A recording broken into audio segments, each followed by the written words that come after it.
I need to get this off my chest because the situation with my aunt has completely blown up in my face. First, let me give you some context about my family dynamics. My mom, 58F, has always been the backbone of our family, especially since my dad passed away 15 years ago.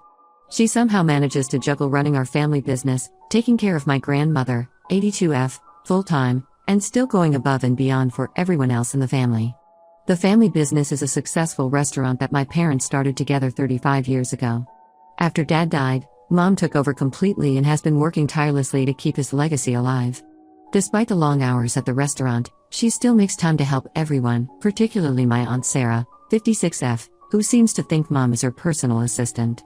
Growing up, Sarah was never really present in my 30F or my sister Jenny's 28F lives. She was always too busy with her own life to spend time with us, even though we lived just 2 streets away. I remember countless birthdays where she would send a card with money instead of showing up, claiming she had more important commitments. But somehow, she always had time for exotic vacations and social events. Sarah got married late in life and had twins, 10M/10F, through IVF. Her marriage didn't last long. Her husband left when the twins were just 2 years old. Since then, she's been heavily relying on my mom for everything. And I mean everything. Mom watches the twins after school 4 days a week, drives them to hockey practice, hosts their sleepovers, and even takes care of their massive, untrained Saint Bernard that Sarah impulsively bought last year because the twins wanted one. Meanwhile, Sarah spends her time going on vacations, posting endless photos on social media, and acting like she's some sort of supermom. The reality is that my mom is basically raising her kids while she lives her best life. Sarah has a decent job as a real estate agent, but she always claims she can't afford proper childcare or a dog sitter. Yet somehow, she manages to take 3 or 4 international trips every year. This Christmas was particularly chaotic. Mom had been up since 4 a.m. preparing everything for our traditional family breakfast. She made everyone's favorite dishes, filled 16 stockings with personalized gifts, and even decorated the entire house by herself because Sarah, who had promised to help, conveniently forgot and booked a last-minute trip to Costa Rica instead. After spending the whole morning cooking and hosting, Mom had to help Grandmother get ready for our dinner reservation at this upscale restaurant. Grandmother has mobility issues and needs special assistance with everything. Mom had to help her bathe, dress up, and do her hair, all while making sure everything at the restaurant was running smoothly on Christmas Day. Sarah had just returned from Costa Rica the day before with the twins. Instead of letting them rest and adjust to the time difference, she took them ice skating all day on Christmas. By dinner time, both kids were completely exhausted. They could barely keep their eyes open and were literally falling asleep at the table. The poor things looked miserable, but Sarah was too busy showing everyone pictures from her trip to notice. As dinner was wrapping up around 9 p.m., Mom was trying to arrange transportation for Grandmother. The restaurant was about 30 minutes from our house, and Grandmother needed help getting in and out of the car. That's when Sarah stood up and announced she needed to get her car to take the twins home. My mom, despite being clearly exhausted herself, immediately offered to take them. This really bothered me. I had watched my mom running herself ragged all day, making sure everyone was happy and taken care of. She still had to help Grandmother get ready for bed, which usually takes at least an hour. Now she would have to drive across town to drop off Sarah's kids, then come back home and still handle Grandmother's bedtime routine. It just didn't make sense, especially since Sarah was already planning to get her car. So I spoke up and said to Sarah that she should take her own kids home. The moment those words left my mouth, something in Sarah just snapped. Her face turned red and she demanded to know why I was telling her what to do.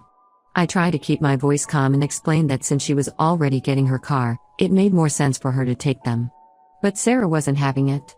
She accused me of being rude and started making threats about how maybe her family would just go on vacation for Christmas next year instead of joining us. I simply responded with okay, which seemed to infuriate her even more. She then suggested that maybe I shouldn't come to Christmas next year. Again, I just said okay.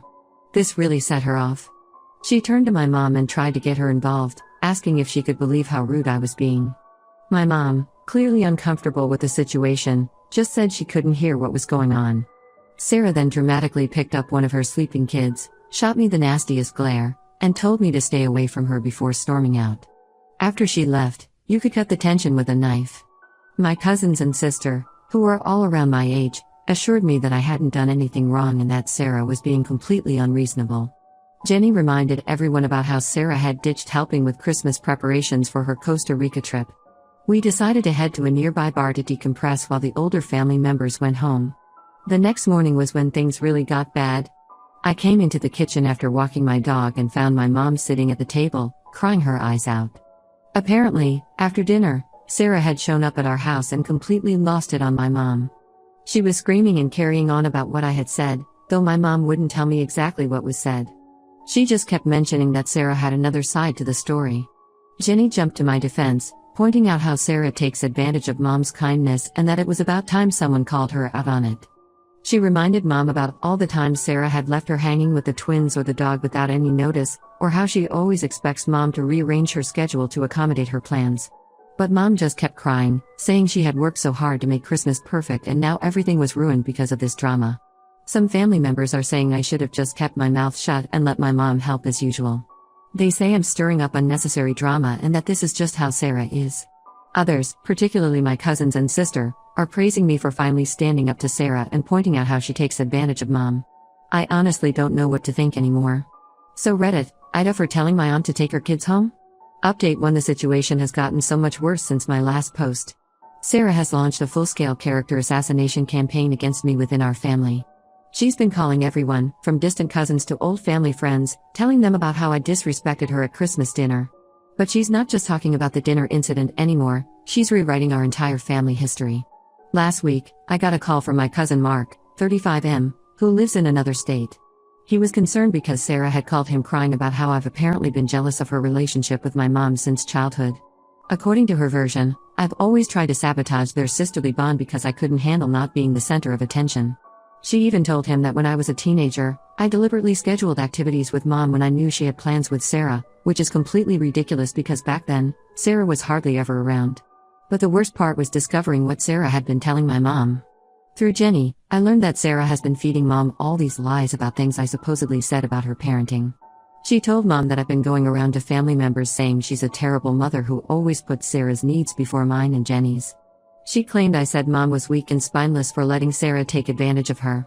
These are horrible lies. I've always been incredibly proud of my mom's giving nature, even if I sometimes worry that people take advantage of it. The situation came to a head last weekend at the twins' birthday party. Sarah made it a point to invite every single family member except me and Jenny. She even invited our cousins' kids who were the same age as the twins, knowing they're close friends with Jenny's children. My mom was torn about attending. I could see the guilt eating away at her. She ultimately went because she didn't want to disappoint the twins, but she barely stayed an hour. After the party, my cousin Lisa sent me screenshots of the party's group chat where Sarah was making subtle digs at me throughout the day.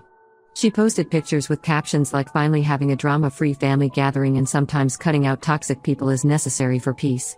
The worst part was seeing various family members liking and commenting in agreement. What really hurt was discovering that Sarah had been showing people old text messages between us, completely out of context. Back in college, I went through a rough patch after a bad breakup and confided in Sarah about feeling lonely and sometimes jealous of people with perfect lives. She was actually supportive then, or so I thought. Now she's using those vulnerable messages to paint me as this bitter, jealous person who's always envied her life. She conveniently leaves out the part where she was barely present during my childhood and only started acting like an aunt when she needed mom's help with the twins. The impact on my mom has been devastating. She stopped talking about Sarah around me, but I can see how much this situation is wearing her down. Last week, she had to cancel her regular lunch date with her friends because Sarah called with another emergency involving the twins. Mom rushed over only to discover that the emergency was Sarah needing someone to watch the kids while she went to a spa day with her friends.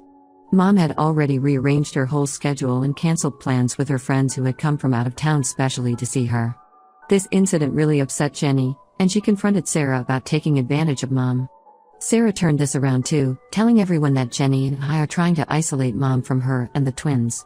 She's somehow convinced several family members that we're the ones being controlling and manipulative. The entire extended family is now basically split into two camps. My cousins Mark, Lisa, and their families see through Sarah's manipulation and have been supportive. But others, particularly the older generation who remember Sarah as the baby sister who lost her husband, think I'm the villain in this story.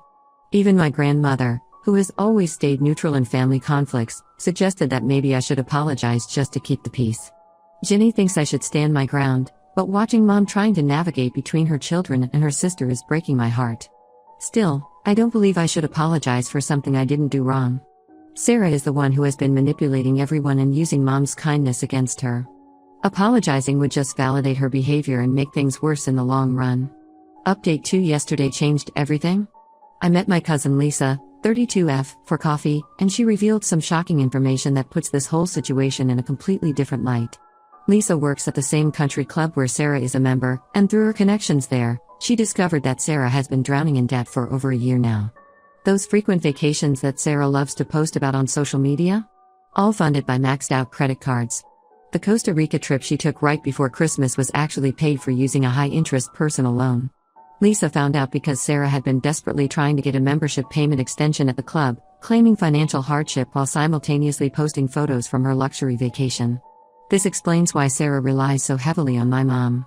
She can't afford regular childcare for the twins anymore, and the dog she impulsively bought is costing a fortune in food and vet bills.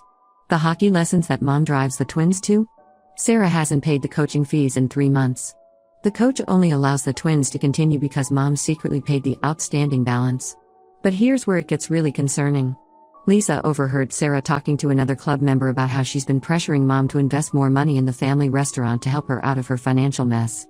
Sarah has been telling mom that as sisters, they need to stick together. She's been manipulating mom by bringing up how she supposedly helped mom through her grief when dad passed away 15 years ago.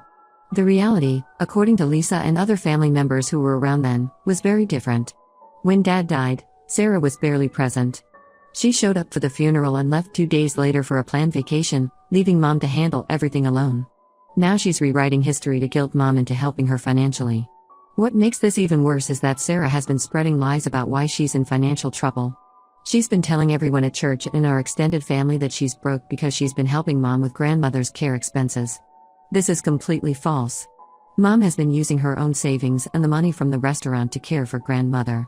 Sarah hasn't contributed a single penny. In fact, she still owes mom money for the time she borrowed to cover the twins' school expenses. I couldn't just sit on this information. This morning, I confronted mom about it.